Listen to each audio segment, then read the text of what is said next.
Dans sa lettre aux Thessaloniciens, l'apôtre nous avertit qu'à son point culminant, cette marée montante d'esprits séducteurs aboutira à la manifestation de l'homme de péché qui entraînera la chrétienté dans l'erreur. Les paroles que le Seigneur avait dites à ses disciples et que Matthieu nous a conservées, il les confirme dans la révélation qu'il donne à Patmos à son serviteur Jean. C'est qu'à la fin de l'âge, l'arme employée par le séducteur pour dominer sur tous les peuples de la terre est d'ordre surnaturel.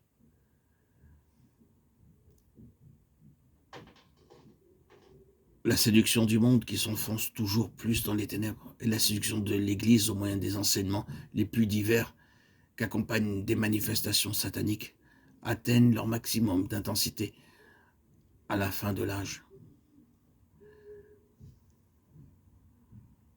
Il est frappant de constater que l'apôtre Jean, choisi pour transmettre l'Apocalypse et préparer l'Église en vue des derniers jours, est justement ce même apôtre qui écrivait aux chrétiens de son temps: ne croyez pas à tout esprit, celui qui mettait en garde ses enfants contre l'esprit de l'Antéchrist et l'esprit de séduction, l'esprit d'erreur. 1 Jean 41, 6. Ne croyez pas.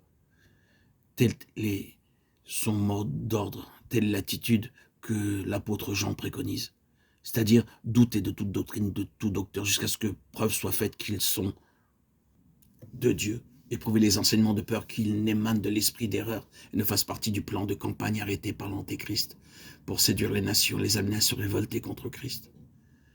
Si cette attitude de neutralité, de doute vis-à-vis de tout enseignement surnaturel était nécessaire au jour de l'apôtre Jean, quelques 57 ans après la Pentecôte, combien plus est-elle requise aujourd'hui que nous sommes dans ces derniers temps prédits par le Seigneur.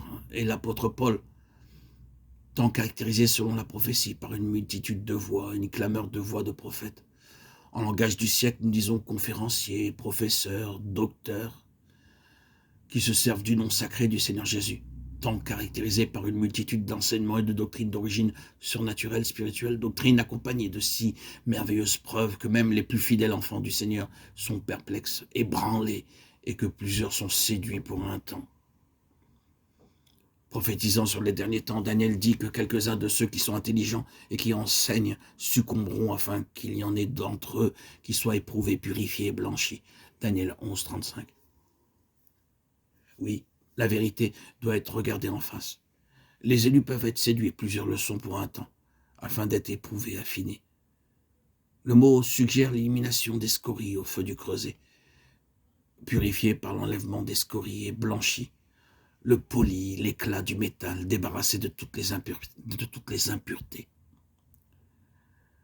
Très probablement, le fait étrange relaté au chapitre 13 de l'Apocalypse et la prophétie de Daniel citée se rapportant à une même chute et à une même défaite. La bête qui ressemble à un léopard reçoit le pouvoir de faire la guerre aux saints et de les vaincre. Chapitre 13, verset 7. Ailleurs encore, Daniel parle du triomphe de l'ennemi pour un temps.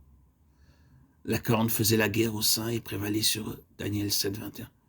Jusqu'à ce que l'ancien des jours vint et que le temps vint que les saints embrassent en possession du royaume. Il ressort de cette prophétie qu'au temps de la fin, Dieu permet à Satan de vaincre momentanément les saints, de même qu'il lui permit de cribler Pierre, de même qu'il autorisa son triomphe apparent lorsque l'agneau est livré aux mains des pécheurs et crucifié entre les brigands. De même enfin qu'il permet le meurtre des 2 témoins et son triomphe mondial et éphémère. Apocalypse 11, 7, 13, 7, 15.